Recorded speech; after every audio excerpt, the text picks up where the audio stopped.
una científica adelantada a su época que revolucionó el campo de la genética. Ella es una de las 12 mujeres con Premio Nobel de Medicina, frente a 212 hombres. Tan solo hay 4 mujeres Premios Nobel de Física y 7 de Química. Fijarse en los premios Nobel es un ejemplo claro del sesgo de género que todavía existe en ciencia. Esta semana te acercamos a la historia de Barbara McClintock. Descúbrela. Podcast Lila, el podcast que te descubre la historia de grandes mujeres. Con Marta Palencia Leffler.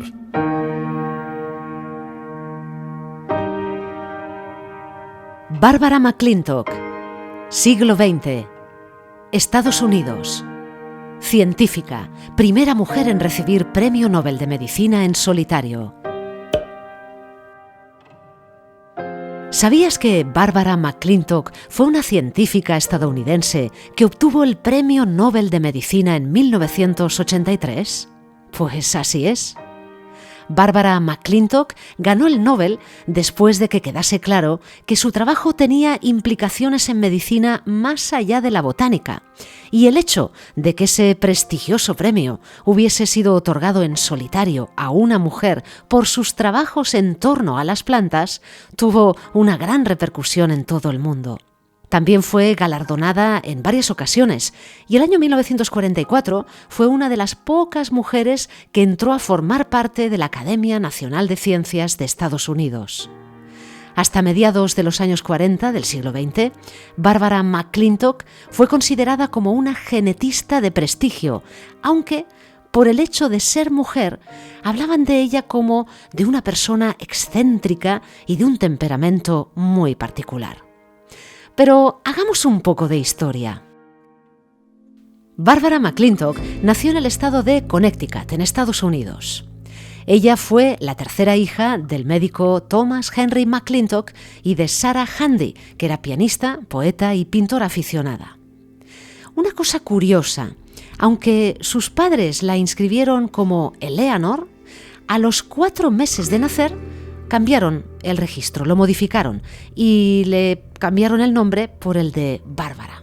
Cuentan que nuestra protagonista era la pequeña de la casa y estaba más unida a su padre que a su madre, con quien tenía una relación más bien distante.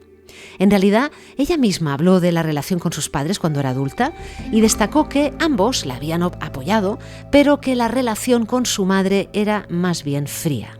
Bárbara tuvo que soportar vivir lejos de sus padres cuando era bien chiquitita, porque veían que no podían hacerse cargo de ella a nivel económico. Así, con 3 añitos, la enviaron a vivir a casa de sus tíos en Brooklyn, en Nueva York. Este periodo duró unos años, hasta que empezó a ir al colegio. Nuestra protagonista se convirtió así en una niña independiente y solitaria, algo que ella misma describió como su capacidad de estar sola.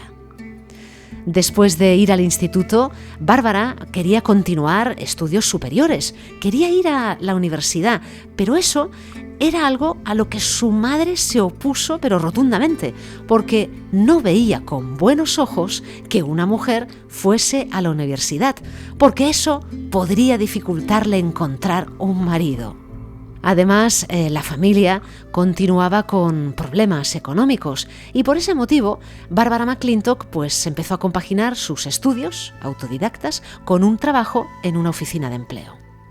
Finalmente, por eso, con 17 años y apoyada por su padre, empezó a asistir a la universidad.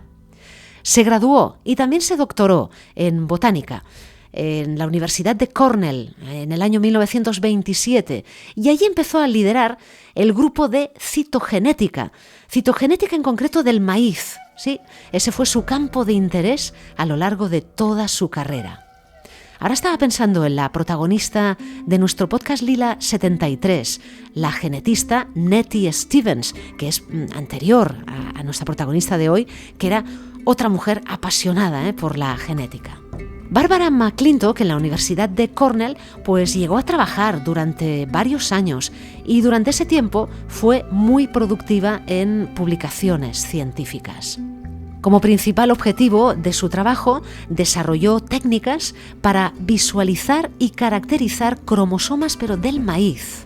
Y este trabajo influenció a toda una generación de estudiantes y se incluyó en muchos libros de texto.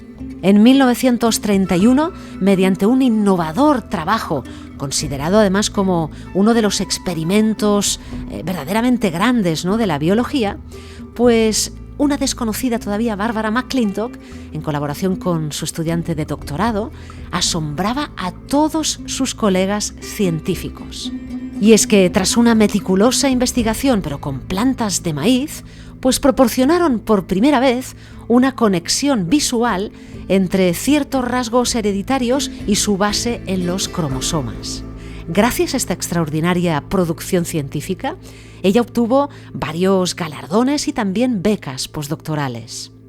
De ahí que en 1933, gracias justamente a una de esas becas de la Fundación Guggenheim, Bárbara estuvo 6 meses estudiando y formándose en Alemania, porque eso era algo continuo, lo hizo toda su vida. Pero debido a la tensión política que se vivía entonces en Alemania, pues acortó su estancia ahí y volvió a Estados Unidos. Más adelante, obtuvo la plaza de profesora asistente en el Departamento de Botánica de la Universidad de Missouri, en Columbia. Y ya sabéis, las poquísimas mujeres que en esa época conseguían este reconocimiento como profesora. Justamente por eso, por el hecho de ser mujer, Bárbara vivió varias situaciones molestas. Esta anécdota lo ilustra bien. En el año 1936, apareció en un diario un anuncio de compromiso de una mujer que tenía su mismo nombre y apareció en los periódicos, y el jefe de su departamento, confundiendo a esta mujer con Barbara McClintock, científica, pues amenazó con despedirla si se casaba. Bárbara no estaba satisfecha con ese puesto que ocupaba, porque a ella la excluían de las reuniones de la facultad, de la universidad, y no se le avisaba nunca de vacantes que habían en otras instituciones. Y eso que ella, fijaos, ya por ese entonces, era vicepresidenta de la Sociedad de Genética de Estados Unidos. Otro gran logro por ser mujer, porque ella fue la primera mujer en ocupar ese cargo. En 1941 le ofrecieron un puesto de investigadora en el laboratorio Cold Spring Harbor, que era de la Universidad de Washington, y lo aceptó. En esa época fue muy productiva en publicaciones científicas. Era una mujer apasionada por su trabajo de investigadora. Como os decía al inicio, fue nombrada también miembro de la Academia Nacional de Ciencias Norteamericana y se convirtió en la tercera mujer solamente en entrar a formar parte de esta elitista sociedad. Tras años y años de investigación, en la década de los 40, llegó al más trascendente de sus logros: el descubrimiento de lo que se llama la transposición, que cambió el concepto del genoma. Os explico un poco, porque este hallazgo fue primordial para establecer uno de los principales pilares de la genética moderna. Sus investigaciones ponían de manifiesto que los genes no siempre ocupan el mismo lugar en los cromosomas. O sea, pueden cambiar de posición. Y de ahí que también apuntase el término de genes saltadores. Y todo ello, recordar, gracias a sus investigaciones con plantas de maíz. Y es que hemos de pensar que en esa época la comunidad biológica en general pues estaba centrada en el estudio de bacterias, de virus, y los avances de nuestra bióloga sobre plantas completas pues les resultaban pues como algo ajeno, ¿no?, y de escaso interés. Por eso, sus investigaciones fueron observadas con mucho escepticismo, ¿no? Lo minusvaloraron, lo relegaron a un lugar secundario, y eso provocó que Barbara McClintock dejara de publicar sus datos en el año 53 y se alejara de la élite científica. Ella era una mujer de gran personalidad, una gran científica, y su especialización no se supo valorar, aunque os diré que no le faltó el apoyo de fundaciones. Fijaos, la National Science Foundation y la Fundación Rockefeller le dieron financiación para que continuara estudiando el maíz en Sudamérica, y así lo hizo durante unos años. Su pasión como investigadora era su mundo, y aunque en el año 67 se jubiló de forma oficial, ella continuó trabajando como científica emérita en el laboratorio, en el Cold Spring Harbor y ahí en Washington, y permaneció afiliada hasta sus últimos días. La importancia de su trabajo solo se valoró en su plenitud en la década de los 60 y por parte de algunos genetistas franceses. Pero lo más triste es que los libros de texto de genética no reconocen aún sus enormes contribuciones sobre la regulación genética. Finalmente, en el año 1983, cuando Barbara McClintock tenía 81 años, más de 20 años después de la publicación de su trabajo, se empezó a validar oficialmente su trabajo y decidieron otorgarle el Premio Nobel de Medicina. Este premio lo recibió en solitario, hecho muy poco frecuente, porque ese Nobel en medicina o fisiología suele ser compartido por 2 o 3 ganadores y además nunca antes se había otorgado por estudios realizados en plantas.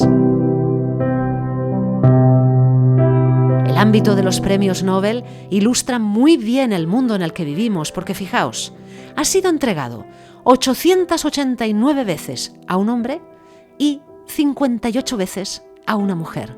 Pocas, ¿verdad? Os recomiendo aquí otro de nuestros podcasts Lila, el número 8, sobre Rosalind Franklin, a quien apartaron de conseguir este laureado premio. Nuestra solitaria y apasionada investigadora fue incluida en el año 86 en la National Women's Hall of Fame. Barbara McClintock murió en el año 1992 con 90 años y casi hasta sus últimos momentos mostró una apasionada resistencia ante cualquier cosa que la apartase del principal gozo de su vida, la investigación científica. ¿Y cómo recordamos hoy en día a nuestra protagonista? Bien, en primer lugar, por su extensa obra científica. Deciros, por ejemplo, que los llamados elementos móviles, su descubrimiento más destacado, el de la transposición, pues todo eso se usa hoy en día en la ingeniería genética y en biomedicina. Comentaros que en el año 2005 pues pudimos ver su imagen en los sellos postales, es algo que imprimió el Servicio Postal de Estados Unidos. Su nombre da vida a diferentes edificios en la Universidad de Cornell, en el laboratorio Cold Spring, en Washington, y una calle del Parque Científico en Berlín. Interesante también deciros que podéis encontrar libros infantiles sobre su figura. Os daremos más info de todo ello en nuestra página web, cosasdemujereslila.com. Barbara McClintock, otra de las figuras enormes del ámbito científico, una figura representativa de la genética, de la biología, a la que hoy hemos querido rendir tributo en nuestro video podcast Lila. Si te ha gustado, me encantará que le des tu me gusta y que te suscribas a nuestro canal. Hasta muy pronto. Descubre a mujeres pioneras de la historia cada semana en el podcast Lila. Con Marta Palencia Leffler.